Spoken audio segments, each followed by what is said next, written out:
Assalamualaikum warahmatullahi wabarakatuh.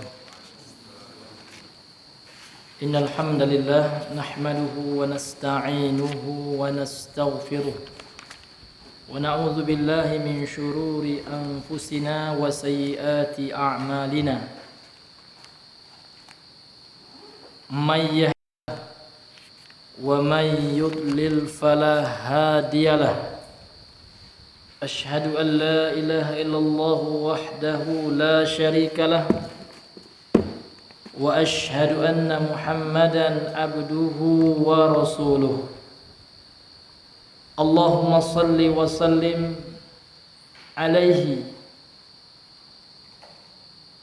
وعلى آله الطيبين الطاهرين وأصحابه الغر الميامين وأزواجه أمهات المؤمنين اللهم صل علينا يا رب بكرمك وجنة بكرمك ورحمتك.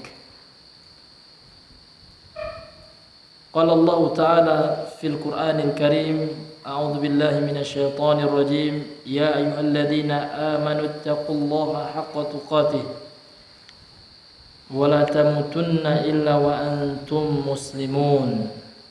أما بعد فإن أصدق الحديث كتاب الله وخير الحديث حديث محمد صلى الله عليه وسلم وشر الأمور محدثاتها فإن كل محدثة بدعة وكل بدعة ضلالة وكل ضلالة في النار نسأل الله السلامة.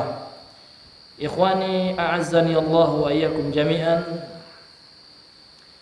نشكر الله عز وجل على هذا اللقاء وعلى هذا التجمع لأن الله سبحانه وتعالى ما جمعنا على غير المجلس إلا لمحبته لنا. Karena Allah Subhanahu wa taala tidaklah mengumpulkan kita di majelis yang terbaik kecuali karena cintanya kepada Allah Subhanahu wa taala, cintanya Allah kepada kita, Allah Subhanahu wa taala. Maka untuk itu kembalilah kita bersyukur kepada Allah Subhanahu wa taala. Kemudian salawat dan salam kepada junjungan kita Nabi besar Muhammad sallallahu alaihi wasallam. Allahumma shalli ala Muhammad wa ala ali Muhammad. Baik. Wasalna bil ams atau fi ad-durus al-madiyah, kita telah sampai pada pelajaran kemarin atau pelajaran yang telah lalu inda qaulil muallifi rahimahullahu taala, pada perkataan muallif yang semoga dirahmati oleh Allah Subhanahu wa taala, yaitu pada salah satu jenis ibadah qalbiyah, yaitu at-tawakkul. Thayyib, al-an sekarang insyaallah kita lanjutkan kepada jenis ibadah hati yang selanjutnya yang beliau jelaskan oleh penulis rahimahullahu taala Syekh Muhammad Ibn Abdul Wahhab At-Tamimi rahimahullah wa ghafara lahu wa liwalidayhi. Tayyib, rubbama hunaka ahad min at-tullab yurid an yaqra yakun muqri'an lana. Tayyib, mungkin ada yang ingin membaca dari santri atau dari ikhwah. Akh Uga, fadhal. Ya, ikra lana. Dalilur raghbah, ya. Naam. Iya, kalau di sini halaman 45, ya. Iya.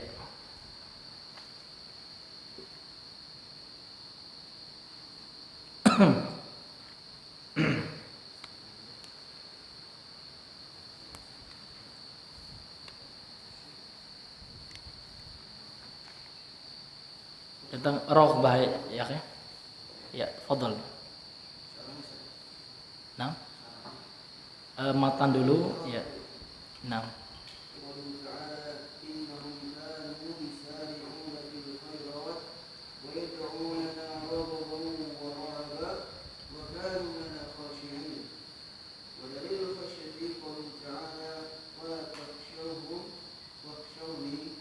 Nah, yakfiki. طيب, قال المؤلف رحمه الله تعالى wa dalilur raghbati wa rahbati wal khusyu'i, dan dalil tentang rahbah dan khusyuk, qauluhu ta'ala, adalah firman Allah Ta'ala dalam surah Al-Anbiya ayat 90 di sini. Allah Subhanahu wa taala berfirman, innahum kanu yusari'una fil khairat. Allah ingin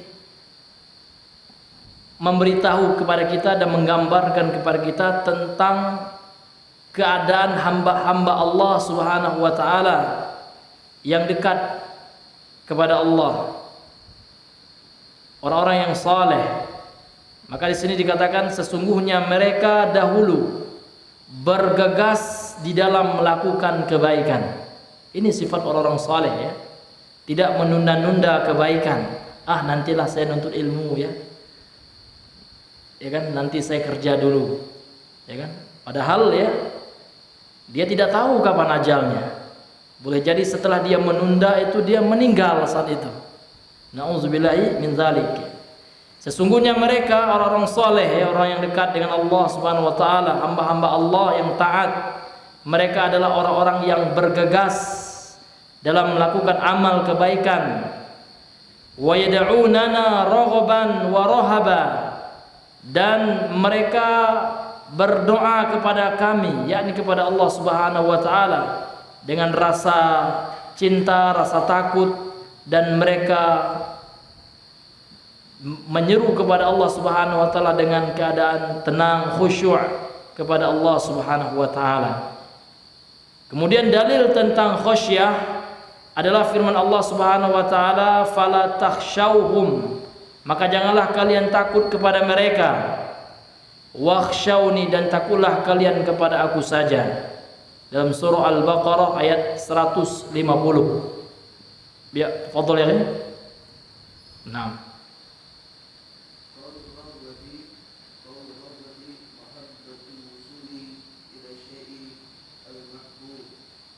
Nah,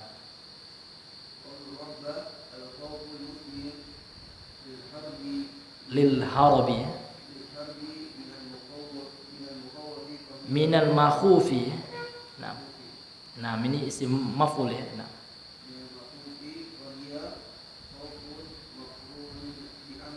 Nah, wal khusyu'. Nah,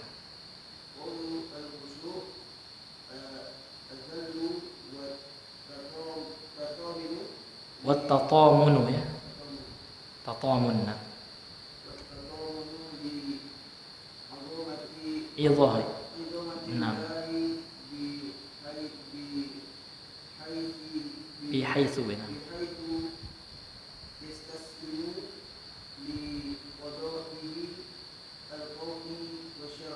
Naam, ahsanta, barakallahu fiik.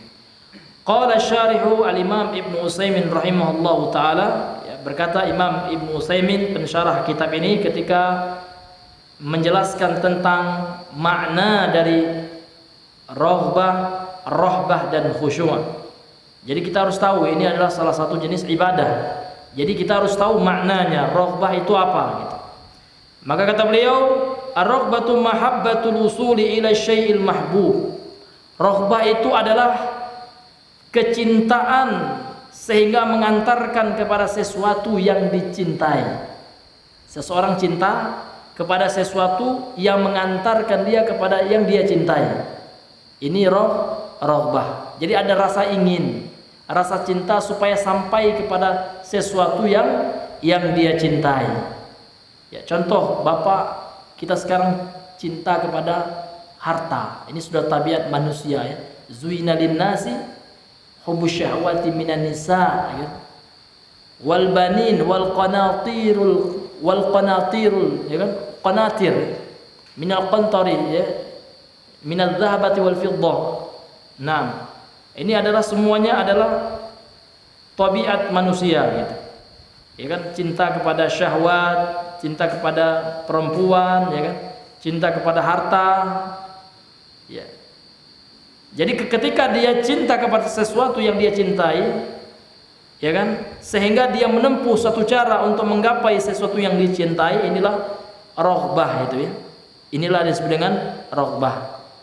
Namun raghbah yang dianjurkan di sini adalah yang diperintahkan oleh Allah, yang merupakan sifat dari orang-orang yang bertakwa kepada Allah, yang berdoa kepada Allah dengan rasa cinta dan dia mengharapkan, ya kan, keridhaan di sisi Allah dan mengharapkan janji-janji Allah Subhanahu wa taala.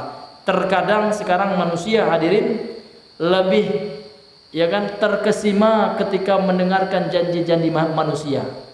Maka banyak sekarang motivator ya supaya bisnis cepat jadi pengusaha ya. Itu apa namanya itu, luar biasa biayanya itu Pak. Seminarnya di hotel, ya kan? Karena yang akan mengisi ini seminar ini seorang motivator, ya kan? Nah, dia rela membayar ribuan bahkan jutaan rupiah tiket untuk mendengarkan janji-janji manis manusia ini. Namun ketika mendengarkan janji-janji Allah, apa janji Allah Pak? Man salaka tariqan yaltamisu fihi ilman. Ini yang mengatakan bukan saya, ya kan? Yang mengatakan ini adalah utusan Allah, yang mana perkataannya bukanlah hawa nafsu. Allah yang mengatakan sendiri, yang ini adalah lahir dari wahyu yang Allah telah wahyukan kepada beliau. Barang siapa yang menempuh satu jalan untuk apa? Yaltamisu fihi ilman, untuk memperoleh ilmu yang bermanfaat, ilmu din, ilmu Allah. Apa janji yang beliau berikan? Sahalallahu lahu tariqan ilal jannah. Kenapa kita tidak terkesima gitu kan? Padahal yang menyampaikan orang yang tidak pernah berdusta, as-sadiqul masduq.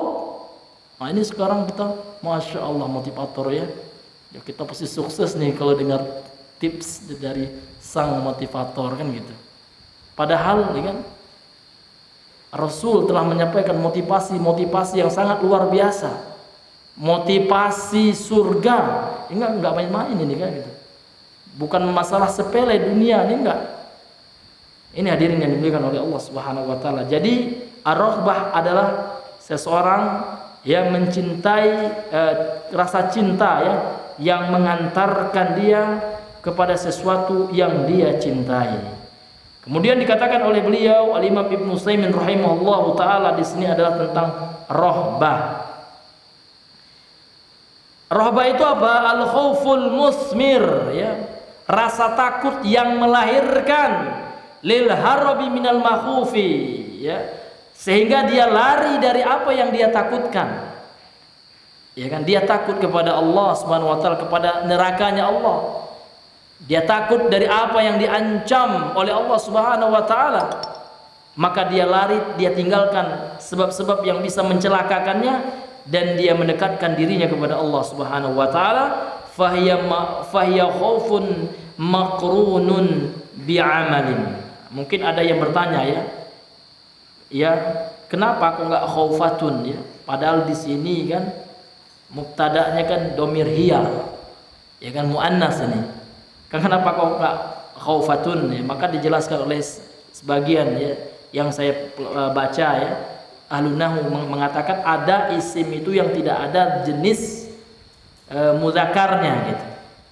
Ya, maka kalau isim yang tidak ada jenis mudzakarnya, ketika dia menjadi khobar, boleh mubtada'nya mudzakkar gitu. Contoh firman Allah dalam surah Al-Kahf, hadza rahmatun, apa kelanjutan ayatnya? Hadza rahmatun mir rabbi. Kelanjutannya? Beda. Hadza itu apa? Sebagai apa Pak? Mubtada. Rahmatun khobar. Kok enggak hadhihi gitu ya? Ya karena memang rahmatun di situ adalah isim yang tidak ada, rahmun enggak ada. Ya. Tidak ada muannats tidak ada mudzakarnya gitu. Ya. Makanya yang cocok itu adalah rahmatun. Dan kaidah lughawiyah ya kan, kaidah bahasa itu tidak ada yang baku gitu. Ada istisnaiyat, ada pengecualian. Nah, terkadang ada, saya pernah dengar debat ya antara seorang ahli nahwu, orang kafir tapi dia ingin debat dengan Zakir Naik ya. Al-Qur'an kalian itu tidak sesuai dengan kaidah nahwu katanya. Ya, maka Zakir Naik kaget ya. Kenapa Pak gitu? Lihatlah dalam kaidah nahwu kan antara mubtada dan khobar itu kan harus sama dalam segi adatnya, jumlahnya. Kalau mubtada'nya mufrad kan gitu. Khobar juga mufrad dalam segi muzakkar dan nakirahnya. Kalau mubtada'nya muzakkar masalah, ya kan? Nah, kemudian dalam Al-Quran kan Allah mengatakan hadza rahmatun. Kenapa? Kan nggak cocok ini, nggak sesuai dengan ilmu nahwu. Maka dijawab oleh Zakir Naik, ya kan? Ilmu nahwu itu landasannya apa gitu? Ya. Al-Quran itu adalah dalil dari ilmu nahwu gitu. Maka kalau seandainya ada yang salah, jangan salahkan Al-Qur'annya gitu. Maka nahwunya yang salah gitu. Sama dengan kita sekarang mengenakan peci ya. Ya kalau seandainya pecinya kebesaran atau apa namanya, kalau seandainya kepala kita kebesaran ya kan, jangan kepala kita yang kita pangkas ya. Artinya pecinya diganti gitu. Jadi kalau seandainya tidak sinkron antara Al-Quran dan ilmu nahwu, jangan Al-Qurannya yang disalahkan gitu. Karena nahwu itu berangkat dari Al-Quran gitu. Kata Zakir Naik, masya Allah ya, jawaban yang sangat masya Allah ya, yang sangat logis gitu kan. Sama kita pakai peci ini ya. Ya kalau peci kita yang sempit ya ganti pecinya, jangan pula kepala kita yang kita paksakan gitu kan untuk menyamakan peci ini ya.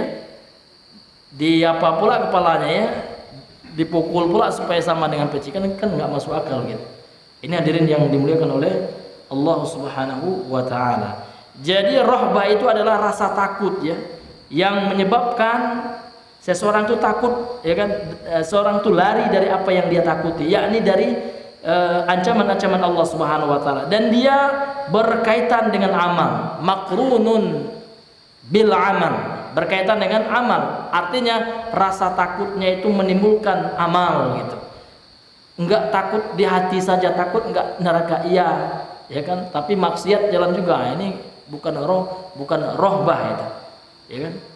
Itu takutan ya, takut sambal lado gitu ya. Bukan takut yang sebenarnya. Kalau takut yang sebenarnya adalah dia mesti melakukan amal, mesti melakukan perbuatan yang menunjukkan dia takut ya.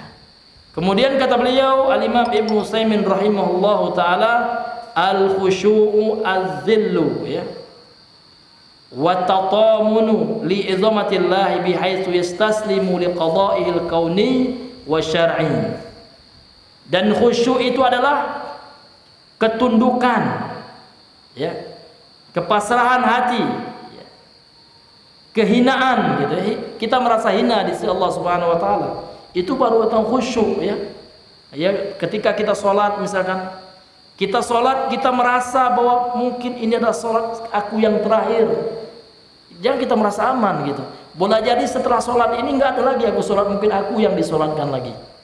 Maka kita merasakan kebesaran Allah Subhanahu wa taala. Wa tatamun, dan hatinya menjadi tenang gitu ya, menjadi mutmain li'izamatillah, karena keagungan Allah Subhanahu wa taala. Bihaitsu yastaslimu, sementara dia menerima ketentuan-ketentuan Allah, baik itu yang sifatnya kauniyah maupun yang sifatnya syar'iyyah. Jadi ketentuan Allah kita ambil pelajaran, nastafidu min hadzal qaul ya, kita mengambil istifadah dari perkataan beliau ini ya, qada'ullahi ya ala qismain ya. Tetapan Allah Subhanahu wa taala itu ada dua. Ada yang bersifat kauni, ada yang bersifat syar'i. Mungkin ada di antara ikhwah yang sudah belajar apa itu perbedaan ketentuan Allah Subhanahu wa taala yang bersifat kauni dan ketentuan Allah Subhanahu wa taala yang bersifat syar'i. Ya, tafadhal Bang Injan. Ya, ketentuan Allah itu yang sifatnya kauniyah itu gimana gitu. Dan ketentuan Allah Subhanahu wa taala yang bersifat syar'iyyah itu gimana? Ya. Yang pertama perbedaannya apa? Jadi segala sesuatu ini memang Allah, ini keyakinan Ahlus Sunnah ya, beda dengan Qadariyah nanti, beda dengan Jabariyah ya. Segala sesuatu itu pasti telah ditentukan oleh Allah.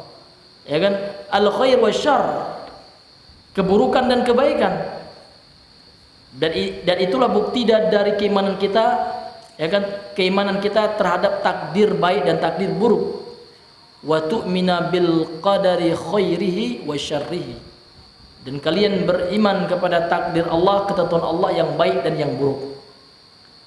Dan ketentuan Allah itu dibagi dua, ada yang kauni, ada yang syar'i. Jadi apa bedanya, Pak? Fadal akhu ya.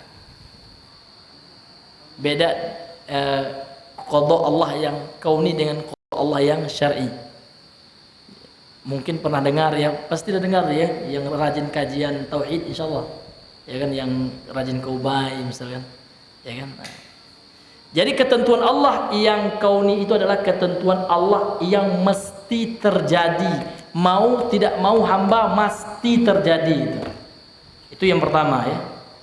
Contoh, kita Allah Subhanahu wa taala jadikan laki-laki. Ini nggak bisa kita menolak. Yang tidak ada ikhtiar manusia di dalamnya, dan merupakan keputusan akhir. Ini ketentuan akhir. Kita tahu itu takdir kan setelah terjadi, ya enggak? Nah, kalau belum terjadi ya berkali kita gitu kan, ya kan? Mungkin takdirnya besok, na'udzubillah gitu kan. Taunya itu menjadi keputusan Allah, ketetapan Allah sudah terjadi gitu. Baru kita tahu. Tapi kalau Allah tidak, Allah itu sebelum terjadi sudah tahu, ya kan? Apalagi setelah terjadi, ya kan? Dan sesuatu yang tidak terjadi Allah tahu, dan yang tidak terjadi kalau terjadi apa yang akan terjadi Allah tahu. Ini menunjukkan akan luasnya ilmu Allah Subhanahu wa taala. Ya, Allah itu alim, ya, zat yang maha mengetahui. Bagaimana maha mengetahui Allah? Allah mengetahui segala sesuatu memang. Yang sebelum terjadi Allah tahu, yang akan terjadi Allah tahu. Yang tidak terjadi Allah tahu, dan yang tidak terjadi kalau seandainya dia terjadi apa yang akan terjadi Allah juga tahu. Nah, ini menunjukkan kalau seandainya kita menghayati Asmaullah al-Husna, yang nama-nama Allah yang baik itu, masya Allah, ya kan? Maka antum harus baca itu fikih Asmaul Husna. Ya. Apa pemahaman, pelajaran, ibrah yang bisa kita petik dengan nama-nama Allah Subhanahu wa taala? Kalau kita tadaburi itu, subhanallah. Ya, betul-betul kita bisa merasakan izamatullah, merasakan kebesaran Allah Subhanahu wa taala. Ya kan? Mau bermaksiat kita ingat Allah alim, Allah basir. Ya kan? Allah selalu mengintai kita. Ingat, Allah memiliki azab yang keras gitu. Ini subhanallah ya. Ya, ini adalah masalah tauhid al-asma wa sifat itu. Kalau seandainya kita tadaburi, kita amalkan, maka insya Allah kita akan menjadi orang-orang yang selalu dekat dengan Allah Subhanahu wa ta'ala. Jadi yang pertama, ketentuan Allah yang bersifat kauni itu seperti apa, Bang? Sesuatu yang mesti terjadi, disukai atau tidak oleh hamba. Kemudian yang kedua, takdir atau ketentuan Allah yang kauni itu boleh jadi dia dicintai oleh Allah, boleh jadi dia juga tidak dicintai oleh Allah. Namun dia terjadi. Ya. Boleh jadi dia dicintai oleh Allah, dan boleh jadi dia tidak dicintai oleh Allah. Contohnya yang dicintai oleh Allah adalah kebaikan. Ya kan? Setelah terjadi kita katakan ini adalah qadaullah qauni wa syar'i. Ya kan? Kemudian yang kedua, yang keberapa lagi? Yang ketiga, takdir Allah kauni ini ada yang tidak diperintahkan oleh Allah, tidak dicintai oleh Allah Subhanahu wa taala, dan tidak diperintahkan oleh Allah Subhanahu wa taala. Ini diantara maknanya gitu. Kemudian takdir Allah yang syar'i yang pertama, ya, dia dikehendaki oleh Allah Subhanahu wa taala. Dia dikehendaki oleh Allah Subhanahu wa taala, Allah menginginkannya. Kemudian yang kedua, dia terkadang dilaksanakan oleh hamba, terkadang tidak, karena Allah memberikan ikhtiar, pilihan bagi hamba, ya kan, untuk memilih. Kemudian yang ketiga, dia dicintai oleh Allah Subhanahu wa taala. Apa ketetapan Allah yang syariah yang Allah cintai? Ibadah. Seluruh yang Allah cintai, seluruh yang Allah perintahkan, itu adalah ketetapan Allah yang bersifat syariah. Ya, namun sesuatu yang tidak Allah cintai, namun dia terjadi, namun dia menjadi sebuah ketetapan karena dipilih oleh manusia, padahal Allah sudah peringatkan, jangan kalian kufur, kata Allah. Ya kan? Allah tidak mencintai kekufuran, jangan kalian berbuat syirik kepada Allah. Jangan kalian berbuat kemaksiatan gitu kan. Akan tetapi dilakukan juga oleh hamba. Jangan salahkan Allah. Allah telah melarang, mewanti-wanti. Allah telah mengutus Rasul. Kalau belum Allah utus Rasul, Allah tidak akan mengazab. Apa kata Allah? Wa ma kunna mu'adzibina hatta nab'asa rasula. Kami tidak akan mengazab gitu sampai kami mengutus Rasul untuk menegakkan hujjah. Jadi takdir ketentuan Allah yang sifatnya kauniyah, terkadang ada yang Allah cintai, terkadang ada pula yang tidak Allah cintai. Akan tetapi itu semua ketetapan Allah. Semua yang terjadi baik dan buruk, kita Ahlussunnah wal Jamaah meyakini itu semua di bawah masyiatillah. Wa ma tasya'aluna illa ayyasha Allahu rabbul alamin. Jadi masyiahnya makhluk, ya kan? Di bawah masyiah Allah. Allah berikan masyiah kehendak bagi kita, iya, untuk memilih keimanan dan kekufuran, untuk memilih ketaatan dan kedurhakaan, untuk memilih sunnah dan bid'ah, syirik dan tauhid. Akan tetapi pilihan manusia tetap ya kita sandarkan kepada Allah Subhanahu wa taala, ya, tetap di bawah ma'isyah atau masyiah kehendak Allah Subhanahu wa taala. Baik, karena waktu Isya sudah sampai, ya, kita cukupkan dulu sampai di sini pembahasan kita. Ya, subhanakallahumma bihamdika asyhadu an la ilaha illa anta astaghfiruka wa atubu ilaik. Assalamualaikum warahmatullahi wabarakatuh.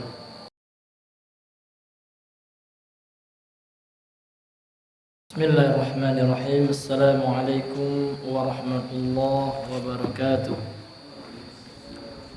Alhamdulillah hamdan katsiran thayyiban mubarakan fihi kama yuhibbu rabbuna wa yardah. Asyhadu an la ilaha illallah wahdahu la syarika lah wa asyhadu anna Muhammadan abduhu wa rasuluh. Allahumma salli wa sallim wa barik ala nabiyyina al-karim Muhammadin wa ala alihi wa ashabihi wa sallama tasliman katsira, amma ba'd. Tayyib ayyuhal ikhwah, para hadirin, bapak-bapak sekalian, semoga dirahmati oleh Allah Subhanahu wa taala. Maka khusyuk sebagaimana yang telah kita jelaskan tadi, yang dijelaskan oleh para ulama, di antaranya Imam Ibnu Utsaimin, adalah az-zillu, adalah menghinakan diri kepada Allah Subhanahu wa taala. Jadi seseorang yang beribadah kepada Allah dan dia menghinakan dirinya, pasrah, rendah di sisi Allah Subhanahu wa taala, wa tatamunu li'izamatillah, kemudian hatinya mutmain, hatinya tenang ketika dia merasakan keagungan Allah Subhanahu wa taala. Ini yang khusyuk gitu ya. Inilah orang-orang yang beruntung, kata Allah dalam surah Al-Mu'minun, qad aflahal mu'minun alladzina hum fi salatihim khashi'un. Al-Mu'minun ayat 1 sampai 2. Kata Allah Subhanahu wa taala, beruntunglah orang-orang yang beriman itu. Apa sifat karakteristik orang beriman yang beruntung tersebut? Di antaranya yang pertama, Allah katakan, Allah firmankan, alladzina hum fi salatihim khashi'un, yaitu orang yang khusyuk dalam salatnya. Dan untuk mendapatkan salat yang khusyuk, ya, tentu seorang itu harus memahami apa yang dia baca. Karena salat secara harfiah, secara bahasa bermakna doa. Jadi salat secara bahasa artinya doa gitu. Karena bacaan-bacaan salat yang kita lantunkan semuanya syarat akan doa. Semuanya syarat akan doa. Surah Al-Fatihah saja di antara rukun salat, ya. Rukun salat yang kedua setelah takbiratul ihram, kita membaca surah Al-Fatihah, maka di dalamnya ada doa yang sangat agung sekali. Ihdinas siratal mustaqim. Ya Allah, tunjukkanlah kami jalan yang lurus. Jalan siapa itu? Siratal ladzina an'amta 'alaihim, yaitu jalan orang-orang yang telah Engkau berikan nikmat kepada mereka. Siapa jalan orang-orang yang telah Allah berikan nikmat tersebut? Dijelaskan dalam ayat yang lain. Ya kan? Yaitu jalannya para anbiya. Ya kan? Para anbiya, para nabi, wasiddiqin, orang-orang yang jujur, wasyuhada, dan jalan orang-orang yang telah meninggal di jalan Allah, mati syahid, wassalihin, dan jalan orang-orang yang saleh, wa hasuna ulaika rafiqa, dan yang terbaik adalah orang-orang yang menjadi teman orang-orang tersebut. Kalau dengan Nabi nggak bisa lagi, Pak. Kita sudah, para anbiya sudah meninggal gitu, ya kan, telah mendahului kita. Kemudian para siddiqin, ya, ini adalah orang-orang yang jujur. Orang yang paling jujur adalah Abu Bakar Siddiq. Ini sahabat yang paling jujur, ya, masuk orang yang paling jujur yang ada sekarang ini, ya kan. Kemudian para syuhada, orang-orang yang telah mati syahid, ya kan, tentu tidak akan bisa kita temui gitu kan. Sudah berpulang ke rahmatullah, sudah diwafatkan oleh Allah Subhanahu wa taala, tinggallah orang-orang saleh. Wa kunu ma'as-shadiqin, ma'as-shalihin, ya. Dalam satu ayat ma'as-shadiqin, ya.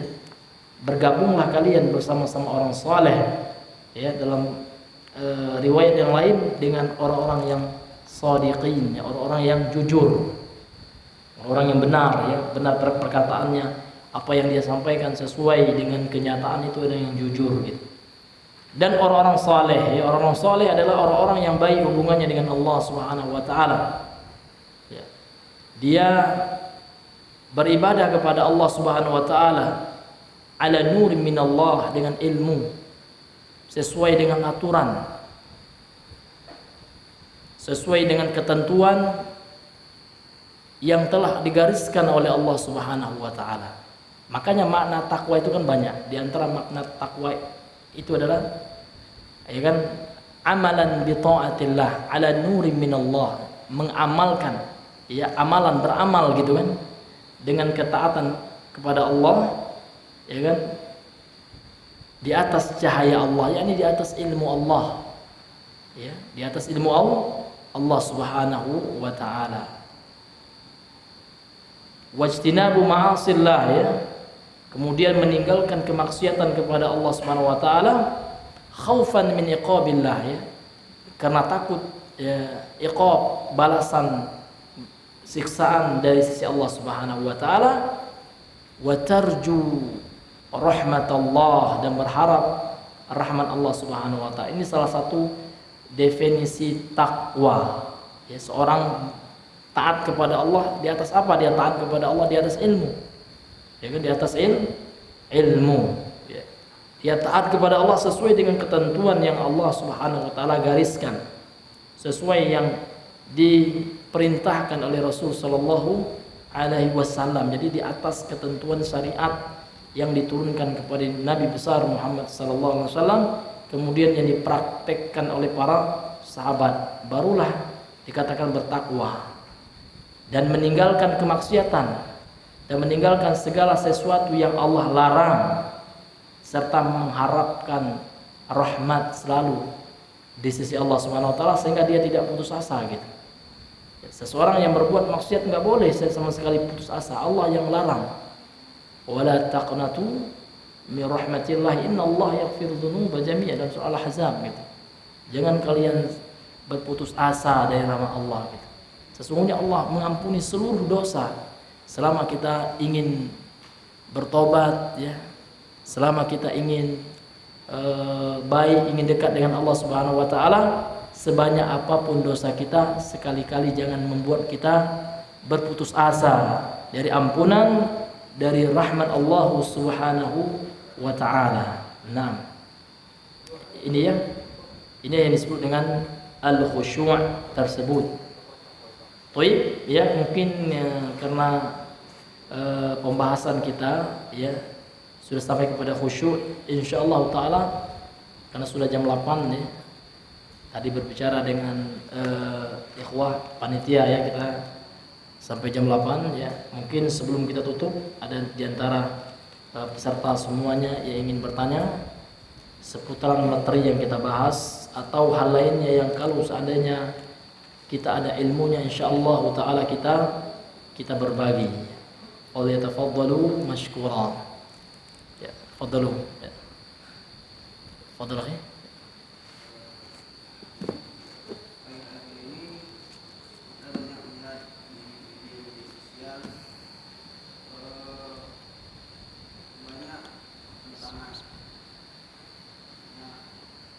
Bingung mana yang benar, seolah-olah Islam itu beragam. Iya. Jadi bagaimana cara kita mengetahui mana Islam yang benar dan bagaimana cara metode beragama yang benar? Nah, ya. Jadi al-ikhtilaf wal iftiraq ya, perbedaan perpecahan terhadap umat ini adalah suatu hal yang memang merupakan pembuktian wahyu gitu.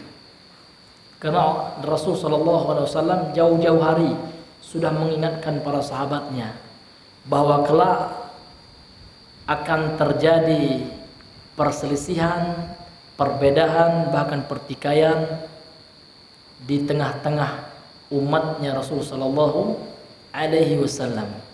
Hadis yang masyhur ya, antum semua sudah hafal mungkin ya. Hadis dari sahabat Sariyah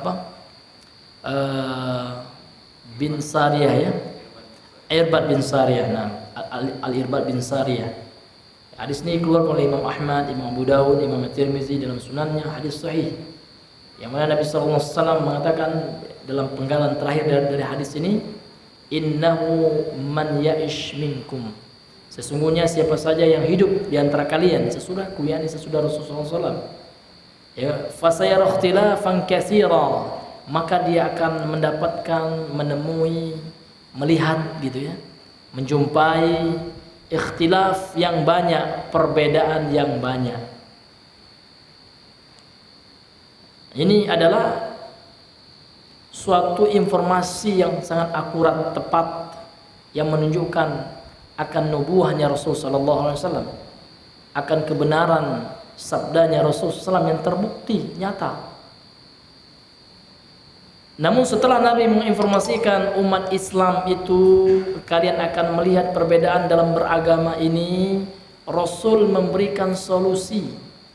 Solusi inilah yang harus kita ya tadabbur, yang harus kita pegang gitu. Rasul suruh gigit ya dengan gigi geraham.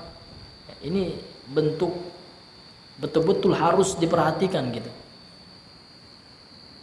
Maka Nabi mengatakan sallallahu alaihi wasallam, fa'alaikum bisunnati, maka kalian wajib berpegang teguh dengan sunnahku.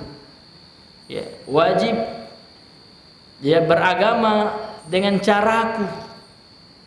Wa sunnati al-khulafa'ir rasyidin al-mahdiyyin min ba'di, dan sunnahnya para khulafa'ir rasyidin, pemimpin-pemimpin Islam setelah Rasulullah SAW ya, Abu Bakar, Umar, Utsman, Ali, dan para sahabat, ijma'nya para sahabat, kesepakatan mereka, sehingganya ijma' para sahabat itu hujjah ya, dalil setelah Al-Quran dan Sunnah. Tamassaku biha wa 'addu 'alaiha bin nawajiz, pegang teguhlah dia gitu.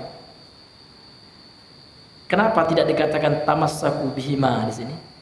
Kenapa biha tunggal? Artinya tidak dibedakan oleh Rasulullah antara Al-Quran dan Sunnah, karena hakikat keduanya itu sama. Sebagaimana dalam sabda yang lain dalam riwayat yang dikeluarkan oleh Imam Ahmad dalam musnadnya, utitul Qur'ana wa mislahu ma'ahu, kata Rasulullah, aku diberikan Al-Quran dan yang semisalnya bersama dengan Al-Quran itu, yaitu as-sunnah. Jadi as-sunnah itu hujjah menurut Al-Quran dan Sunnah dan ijma' para ulama. Karena dewasa ini ada pula yang meragukan sunnah gitu. Pernah di Facebook ya, hadis itu ragu dia ya, entah benar atau tidak. Subhanallah. Berarti kalau gitu nggak bisa sholat antum. Di mana antum tahu sholat sunnah afwan ya, sholat sunnah tahajud itu jumlah rakaatnya, ya kan? Tidak ada dalam Al-Quran dijelaskan jumlah rakaat sholat tahajud itu 8 misalkan, ya kan? Antum tidak tahu berapa jumlah sholat witir, bahkan sholat witir pun tidak disebutkan dalam Al-Quran, kan gitu. Cuma qiyamul lail, kan gitu. Antum tidak tahu sholat duha, antum tidak tahu, ya kan, berapa jumlah sholat subuh. Ada nggak di Al-Quran, Pak? Tidak ada. Maka ini sunnah. Sunnahnya Rasul Sallallahu Alaihi Wasallam ini hujjah. Rasul yang menyuruh kita berpegang teguh dengannya. Kemudian yang ketiga adalah sunnahnya para sahabat. Ya, bagaimana caranya para sahabat di dalam memahami Al-Quran dan sunnah. Karena ternyata orang-orang yang menisbatkan diri kepada Islam, mereka juga berdalil dengan Al-Quran dan sunnah. Namun ternyata mereka mengatakan ada Nabi setelah Nabi Muhammad. Ahmadiyah ini nyata, Pak. Saya orang Padang ya. Saya pernah waktu kuliah di IAIN, kebetulan di IAIN dulu ya, ada masjid Ahmadiyah di situ, ya kan? Mereka meyakini ada Nabi setelah Nabi Muhammad ya. Namanya Ahmad, namun ada di belakangnya Mirza Ghulam Ahmad yang diambilnya, padahal ada nama sebelumnya ya. Dalilnya Al-Quran, Pak ya, dalam surat As-Saffat ya, afwan, dalam surat As-Saff, ya kan? Wa ya'ti min ba'di ismuhu Ahmad ya, dan akan datang ya Nabi setelahku, ya kata Nabi Isa ya, dan surat As-Saffat itu ismuhu Ahmad, namanya adalah Ahmad. Ini Ahmad ini pakai Al-Quran juga dalilnya, Pak. Namun apakah setiap yang berdalil dengan Al-Quran benar? Belum tentu. Lihat pemahamannya seperti apa gitu. Apakah pemahamannya itu benar atau salah? Di mana kita tahu salah benarnya? Ada barometernya berdasarkan hadis tadi ya. Barometernya adalah fa'alaikum bisunnatil khulafa'ir rasyidin al mahdiyyin min ba'di. Kalian harus memahami agama dengan pemahaman para khulafa'ur rasyidin, para sahabat Nabi sallallahu alaihi wasallam. Siapa yang memerintahkan kita mengikuti para sahabat, Pak? Allah. Buka surat Taubah ayat 100, sering kita sampaikan. Apa kata Allah? Was-sabiqunal awwaluna minal muhajirin wal ansor. Orang-orang yang pertama kali masuk Islam. Siapa mereka, Pak? Minal muhajirin wal ansor. Dari muhajirin dan dari golongan muhajirin. Sahabat ini. Kita belum hidup ya di masa itu. Mungkin nenek kita belum hidup juga. Karena 1400 tahun yang lalu, ya kan? Dihitungnya penanggalan Hijriah itu, Pak, kalender Hijriah itu dihitung semenjak hijrahnya Nabi SAW dari Mekah ke Madinah. Baru dihitung 1 Hijriah. Sekarang sudah 1400 berapa kali? 42 Hijriah. Ya. Al-Quran diturunkan di masa Nabi. Allah mengatakan was-sabiqunal awwaluna minal muhajirin wal ansor walladzina tabauhum bi ihsan, dan orang-orang yang mengikuti mereka, yang mengikuti bagaimana cara beragamanya mereka para sahabat, bi ihsanin, dengan kebaikan, dengan cara yang baik gitu. Artinya betul-betul mengikuti mereka. Radhiyallahu anhum wa radu'an ya. Radhiyallahu anhum, Allah telah ridha. Lihat radhiya. Ini fil apa ini? Fil madhi. Artinya Allah telah ya. Allah telah ridha kepada mereka. Wa radu anhu, dan mereka juga telah ridha kepada siapa? Kepada Allah Subhanahu wa taala. Wa'adda lahum jannatin tajri tahtal anhar. Wa'adda lahum, dan Allah telah menyiapkan bagi mereka jannatin tajri tahtal anhar, surga, ya kan? Tajri tahtal anhar, yang mengalir di bawahnya sungai. Jadi berdasarkan ayat ini jelas bahwasanya Allah Subhanahu wa taala memuji para sahabat dan memerintahkan orang-orang untuk mengikuti jalannya para sahabat. Bagaimana cara beragamanya para sahabat. Ya. Ini. Jadi setelah kita berdalil dengan Al-Quran, dengan Sunnah, dan kita pahami sesuai dengan pemahaman siapa Pak? Para sahabat. Pernahkah para sahabat melakukannya? Kan sahabat Pak Ustadz sudah meninggal sekarang. Makanya kita butuh belajar. Kita belajar hadis, ya. Ini akan kita dapat belajar tafsir. Kan kita belajar tafsir Ibnu Katsir kemarin. Bagaimana Imam Ibnu Katsir mentafsirkan Al-Quran itu? Dibawakan perkataan qala Ibnu Abbas, ya, qala Al-Mujahid, siapa Mujahid? Sahabatnya, muridnya Ibnu Abbas, qala Al-Atha, qala Al-Hasan, semuanya penuh dengan perkataan-perkataan para sahabat. Di situ letaknya pemahaman para sahabat. Maka butuh belajar, ya, butuh belajar, ya. Saya 4 tahun di Yaman nggak merasakan apa-apa, Pak. Tambah kita belajar ilmu ini, tambah banyak yang nggak tahu, ya kan?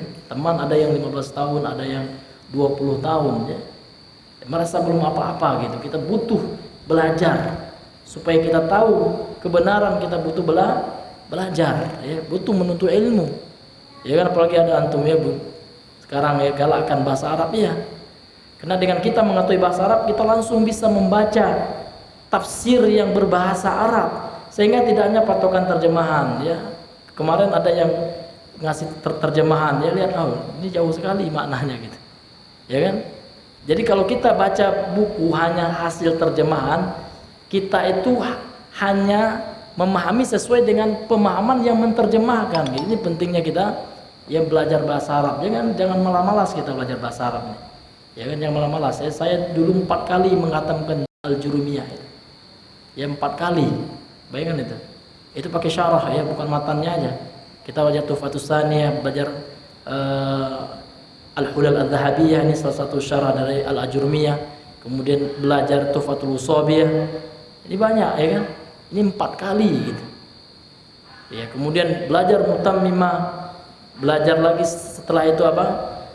Setelah itu Qatrun Nada, belajar dengan syarahnya, belajar Alfiyah gitu. Jadi kita betul-betul paham bagaimana uslub bahasa Arab itu. Dengan begitu ketika kita ingin membaca, ya, hadis, ya kan, yang berbahasa Arab, masya Allah enak, Pak. Ya, kalau kita hanya baca terjemahan itu, kita nggak tahu apakah orang yang menerjemahkan itu jujur atau tidak. Sempat yang menerjemahkan orang liberal, ya kan? Ada, saya lihat, ya, orang liberal menerjemahkan, ya kan, Al-Quran, kemudian menambah pemahaman, ternyata akhirat itu tidak kekal, katanya. Ini pakai dalil juga mereka. Apa dalilnya, Pak? Surah Ar-Rahman, ya kan? Kullu man 'alaiha fan, ya kan? Setiap apa yang di atas bumi ini akan sirna, akan binasa. Wa yabqa wajhu rabbika dzul jalali wal ikram. Yang hanya tersisa itu hanya Allah, gitu. Dzul Jalal, kan, zat yang memiliki kemuliaan, zat yang memiliki jalal, keagungan, wal ikram, dan kemuliaan. Berarti surga itu nggak kekal itu. Padahal dalam ayat yang lain apa? Khalidina fiha abadan. Ketika Allah menjelaskan orang beriman akan masuk surga, khalidina fiha, khalid itu apa artinya khalidin itu, kan? Ya kan? Asal kata khalada yang artinya kekal gitu. Jadi terkadang-kadang mereka mengambil suatu ayat, ya kan? Kemudian tidak memahami secara keseluruhan dan mengambil kesimpulan gitu. Padahal yang benarnya adalah kita membaca kesimpulan tafsirnya para ulama, karena para ulama sudah mengumpulkan membacanya seperti itu. Jadi intinya sesuai dengan pertanyaan tadi, ya, kenapa terjadinya perpecahan itu adalah sunnah kauniyah, sunnatullah, karena sudah diprediksi oleh Nabi gitu. Namun Nabi telah memberikan solusi dan jalan keluarnya. Yang pertama, kita berpegang teguh dengan Al-Quran. Yang kedua, kita berpegang teguh dengan sunnahnya Rasulullah SAW. Kemudian kita pahami itu dengan sesuai dengan pemahamannya para sahabat. Ya, bagaimana para sahabat memahaminya gitu? Bukan dengan pemahaman kita sendiri gitu. Bukan dengan pemahaman kita sendiri. Ini hadirin yang dimuliakan oleh Allah Subhanahu wa taala. Kita ambil contoh, Pak. Kalimat tahlil paham enggak para sahabat? Paham, Pak? Paham. La ilaha illallah itu paham para sahabat. Masa enggak paham para sahabat? Itu parah, Pak, ya. Ya. Karena kalimat tahlil itu turun kepada para sahabat. meninggallah Siti Khadijah. Meninggal Pak? Iya. Jadi ketika meninggal istri Rasulullah SAW ini, apakah Rasulullah ya kan memahami tahlil itu berkumpul-kumpul bersama-sama ya kan di rumah Rasulullah, kemudian membaca tahlil, kemudian membaca Yasin? Paham nggak Rasulullah Yasin? Paham. Yasin turun di masa Rasulullah, turun di masa sahabat. Namun pernahkah beliau ya kan dengan para sahabat, adakah riwayat dari para sahabat ketika meninggalnya istri Nabi mereka semua mengumpul membacakan Yasin? Nah, ini di situ letaknya pemahaman para sahabat. Kalau seandainya ada riwayat mereka melakukan itu Pak, mari kita rame-rame gitu. Namun ternyata sudah diteliti oleh para ulama ya kan, bahkan Imam Nawawi sendiri ya kan dalam kitabnya Minhajul Talibin ya kan mengatakan berpahala. Ini ada kitab yang berpahala orang yang melarang untuk tidak berkumpul-kumpul di rumah orang yang mayit yang sudah meninggal. Ya, meskipun makan-makan dan meskipun baca-baca Al-Qur'an gitu. Iya. Karena mereka lagi berduka. Ya, ini kata para ulama yang enggak ada riwayatnya. Karena para sahabat tidak memahami seperti itu. Bahkan para sahabat ya kan dalam riwayat yang diriwayatkan oleh Imam At-Tirmidzi, sahabat mengatakan kunna na'uddu al-ijtima'a 'inda baiti sahibil mayit minan niyahah. Kami menganggap, ya ini sahabat mengatakan apa ya, berkumpul-kumpul di rumah orang yang meninggal itu, makan-makan dan lain sebagainya, ini termasuk bagian dari meratap. Meratap itu apa hukumnya Pak? Termasuk dosa gitu ya. Karena ratapan itu ya kan ini menyebabkan dalam hadis Sahih Al-Bukhari ya, mayit itu tersiksa oleh ratapan ya ahli warisnya. Jadi kalau orang meninggal nggak boleh kita meratap, nangis nggak apa-apa, lumrah fitrah ya. Namun kalau ya Allah gitu ya, kenapa lah yang gitu nggak boleh ya. Sampai-sampai mencakar-cakar wajah, bahkan saking histerisnya, saking sedihnya ada yang merobek-robek baju gitu kan. Ini semua bagian dari meratap, dan termasuk meratap juga kata para sahabat berkumpul-kumpul di rumah orang meninggal. Kalau seandainya perbuatan itu baik ya, pasti ada riwayatnya dari Nabi SAW. Nah, ini Pak ya contohnya bagaimana kita memahami cara beragamanya Rasul SAW itu Pak. Ya, maka ini simpel sekali ya. Tentu kita harus mempelajari bagaimana pemahaman para sahabat itu banyak ya. Kita belajar di fikih itu penuh dengan bagaimana pernyataan-pernyataan, perkataan-perkataan para sahabat Rasul sallallahu alaihi wasallam. Maka untuk itu ya, kita butuh sekarang belajarnya, solusinya adalah belajar gitu. Ya, kita banyak belajar, dengan belajar insyaallah taala Allah membukakan kepada kita hidayah, karena hidayah itu di sisi Allah. Hak mutlak, hak prerogatifnya Allah Subhanahu wa taala. Kita hanya bisa berdoa, namun ya yang memberikan hidayah taufik untuk bisa kita mengamalkan kebenaran ini mutlak ya di sisi Allah Subhanahu wa taala. Yang banyak kita lakukan adalah berdoa gitu Pak. Berdoa ya. Setiap kita sholat itu doa, ihdinas siratal mustaqim. Ya kan, bacaan-bacaan sholat yang lain, rabbighfirli warhamni, doa semuanya. Allah ampunilah aku, rahmatilah aku gitu kan. Dan seterusnya itu semuanya doa. Bahkan dianjurkan kita berdoa, memperbanyak doa ketika sujud. Ya kan, karena Allah Subhanahu wa taala itu sangat dekat kepada hambanya, ya kan. Ketika hambanya dalam keadaan sujud, artinya Allah Subhanahu wa taala mengijabahi doa. Termasuk tempat yang makbul untuk berdoa, tempat yang mustajab untuk berdoa adalah ketika sujud ya kepada Allah Subhanahu wa taala. Naam, ya kan? Wallahu a'lam bishawab. Mungkin itu ya. Ya. Ya, tafadhol Bapak-bapak, mungkin ada yang ditanyakan? Ya. Pak.